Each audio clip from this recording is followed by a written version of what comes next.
Hi friends, welcome to Biology Simplified Tamil. நான் உங்க Senthilnathan. NEET UG 2024 க்கு ஏஜ் லிமிட் என்ன அப்படிங்கறதை இப்ப கடகடன் பாத்துருவோம்.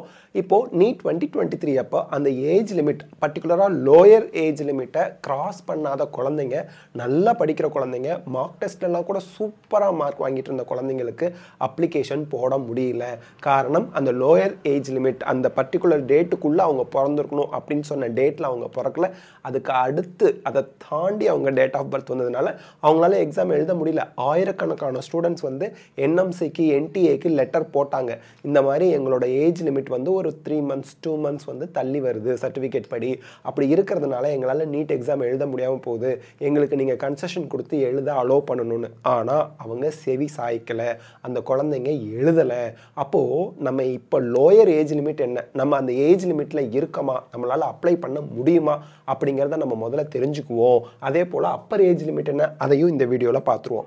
இப்போ வந்து பார்த்தீங்கன்னா லோயர் ஏஜ் லிமிட் அப்படிங்கிறது he or she அப்ளிகண்ட் இருக்காங்களே ஸ்டூடெண்ட் has completed 17 years 17 வருஷம் 17 வயசு ஆகியிருக்கணும்.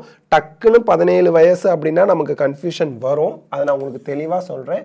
17 years of age at the time of admission or will complete the age on or before 31st December of the year of his or her admission. எந்த வருஷம் admission வாங்குறீங்களோ அந்த வருஷத்தோட December மாதம் 31ஆம் தேதிக்கு முன்னாடி இந்த 17 வயசை நீங்கள் கம்ப்ளீட் பண்ணியிருக்கணும். to the first year of the undergraduate medical course. So MBBS BDS first year சேர்றீங்கன்னா அந்த first year admission ஆவறீங்க இல்லையா, அந்த வருஷம் டிசம்பர் 31ஆம் தேதிக்குள்ள நீங்கள் வந்து என்ன ஆகியிருக்கணும், உங்களுக்கு 17 வயசு கம்ப்ளீட் ஆகியிருக்கணும் அப்படிங்கிறாங்க. அப்போது சார் இது எங்களுக்கு புரிகிற மாதிரி சொல்லுங்க அப்படின்னா சிம்பிளாக நீங்கள் செக் பண்ணிக்கோங்க. இது வந்து நீட் 2023க்கு தயவு செய்து 2024 ஸ்டூடெண்ட்ஸ் இதை பார்த்து உடனே பேனிக் ஆகக்கூடாது. இது நீட் 2023க்கு முழுசாக கேட்டுட்டு நீங்கள் பதற்றம்லாம் அடையக்கூடாது. முழுசாக கேட்டுட்டு டிசைட் பண்ணுங்கள். See, for candidates of general or unreserved general EWS, for candidates of SC, ST, OBC, NCL, physically challenged students எல்லாருக்குமே அவங்க வந்து கண்டிப்பாக டிசம்பர் 31 2006க்கு அன்னைக்கோ அல்லது அதுக்கு முன்னாடியோ பிறந்திருக்கணுங்கிறது 2023க்கு. அப்போது 2024க்கு நீங்கள் உங்களோட பர்த்டே நீங்கள் எப்போக்குள்ளே பிறந்திருக்கணும்னா ஆன் ஆர் பிஃபோர் 31/12/2007 இதை நீங்கள் செக் பண்ணிக்கணும். உங்களோட பர்த்டே அதாவது நீங்கள் பிறந்தது வந்து ஆன் 31st 12/2007 ஆர் அதுக்கு முன்னாடி இருந்தால் நீங்கள் நீட் 2024க்கு லோயர் ஏஜ் லிமிட் படி நீங்கள் எலிஜிபிள் ஆயிடுறீங்க.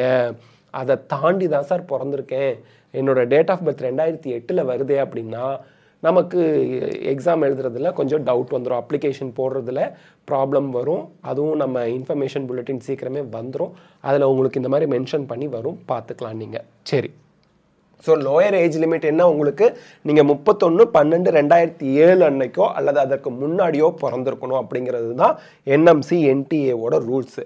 அப்பர் ஏஜ் லிமிட் என்ன sir, as per letter number you something dated 9 March 2022 received from National Medical Commission NMC Undergraduate Medical Education Board UGMEB regarding the upper age limit, there is no upper age limit. யார் வேணா NEET exam எழுதலாம், Appar age limit கிடையாது. Lower age limit மட்டும் 31/12/2007க்கோ இல்லை அதுக்கு முன்னாடியோ நீங்கள் பிறந்திருக்கணும். born on 31st 12/2007 or before இந்த அன்னைக்கோ அல்லது அதற்கு முன்னாடியோ பிறந்திருந்தா நீங்கள் நீட் 2024 தாராளமாக அப்ளை பண்ணி எழுதலாம். அப்பர் ஏஜ் லிமிட் அப்படிங்கிற ஒன்று கிடையவே கிடையாது. So these are very important thing. So இந்த க்ரைட்டீரியாவை ஃபுல்ஃபில் பண்ணுறவங்க எல்லாருமே நீட் 2024க்கு பயாலஜி, ஃபிசிக்ஸ், கெமிஸ்ட்ரியை சப்ஜெக்டாக எடுத்து படித்தவங்க அப்ளை பண்ணலாம். ஸோ இந்த வீடியோ உங்களுக்கு ஹெல்ப்ஃபுல்லாக இருந்தால் லைக், ஷேர், கமெண்ட் பண்ணுங்கள். பயாலஜி இல்லாமல் ஃபிசிக்ஸ், கெமிஸ்ட்ரி, மேத்ஸ் எடுத்தவங்க எழுதலாமா அப்படிங்கிறது இன்ஃபர்மேஷன் புல்லட்டின் வந்ததுக்கப்புறம் நம்ம முடிவு பண்ணிக்கலாம். வித்தின் எ வீக் அது வந்துடும், பார்த்துக்கலாம். ஸோ இந்த வீடியோ உங்களுக்கு ஹெல்ப்ஃபுல்லாக இருந்தால் லைக், ஷேர், கமெண்ட் பண்ணுங்கள். பயாலஜி சிம்பிளிஃபைட் தமிழ் சேனலுக்கு சப்ஸ்கிரைப் பண்ணுங்கள். All the best of luck. God bless you. Thank you.